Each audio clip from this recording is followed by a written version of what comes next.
President Biden yesterday announced an additional $800 million, as Griff just reported, in more military aid to help Ukraine bolster its defenses.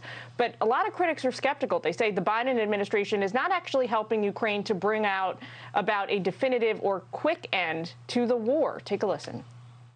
I really think the president and his supporting advisors believe that somehow or another they're going to arrive at a negotiating table in the future where they will be able to dictate terms to Moscow. And that's not going to happen. Let's bring in Arkansas Senator Tom Cotton. He's a member of the Judiciary, Armed Services, and Intel committees. He also served tours in both Iraq and Afghanistan. Senator, thanks for your time this morning. I want to pick up where McGregor left off there. A lot of folks are starting to say now that the Biden administration believes they could actually bring about some kind of negotiated end to this war, a negotiated settlement or whatever you want to call it with Vladimir Putin. Do you think that is an actual viable pathway here, or magical thinking?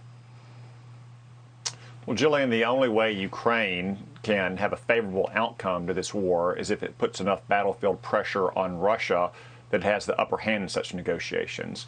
We've heard from the Biden administration for many weeks now about its strategy to try to either end the war or to give Ukraine more leverage at negotiations. What we haven't heard is helping Ukraine win the war. In fact, it seems like win and victory have been purged from Joe Biden and the administration's vocabulary. So that's why I welcome the announcement of these new heavy weapons that have been that we've announced we're going to send to Ukraine. I am worried that, like Abraham Lincoln once said of one of his generals in the Civil War, that Joe Biden has a case of the slows, that what we are doing now we should have been doing a month ago, what we're doing a month ago we should have been doing 6 months ago. So we'll have to monitor very closely how quickly the administration is able to get these heavy weapons to Ukraine so they can get in the fight in eastern Ukraine. Senator, talk to me about the specifics here. So we have this exhaustive list now of what is in this $800 million in terms of weapons and equipment and munitions.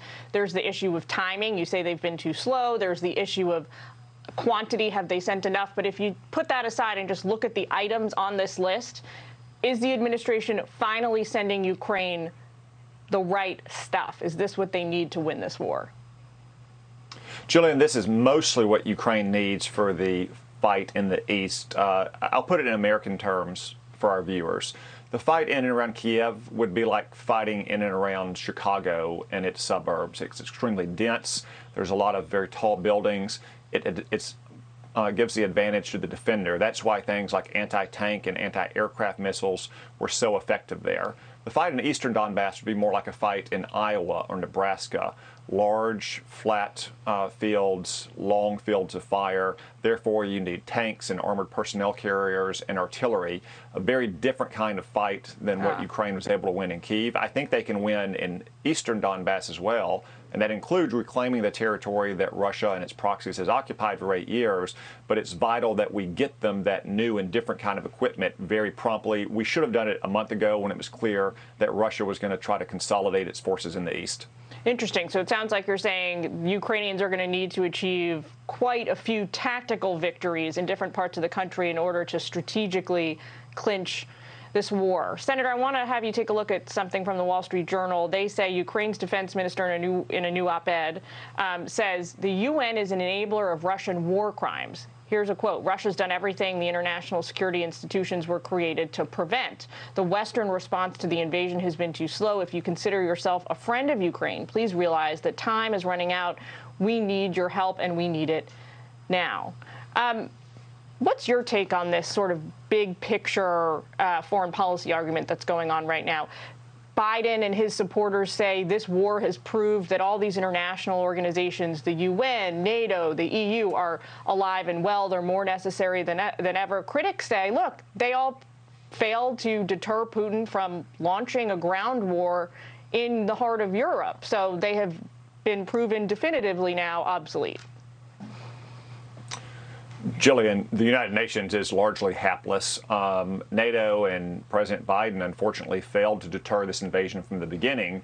What has allowed Ukraine the opportunity to fight and win this war is the fact that we've been rushing these weapons to the battlefield. That's the only thing that brutal rulers like Vladimir Putin or Xi Jinping in China understand is the threat of losses on the battlefield, whether the war is underway or as a way to deter them from war. What has brought NATO closer together over the last 2 months, I suspect, is not so much the skilled diplomacy of Joe Biden, but it is the new perception of a common danger of Russia that posed to NATO members, especially the NATO members who are on the Eastern Front with Russia.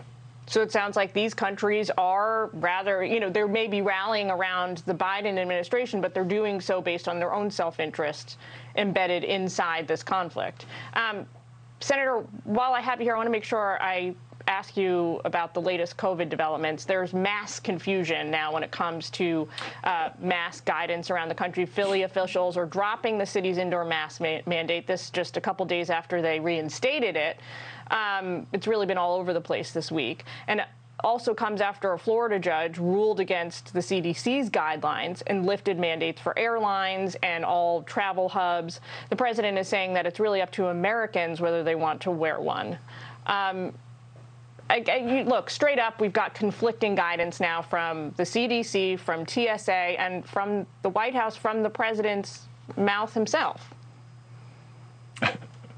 Well, Jillian, I think Americans are confused about the masking policy because Joe Biden is confused about masking policy and about COVID more generally. We saw yesterday he couldn't tell the difference between the Title 42 public health order at our border and the CDC's efforts to maintain mandates on planes and on trains.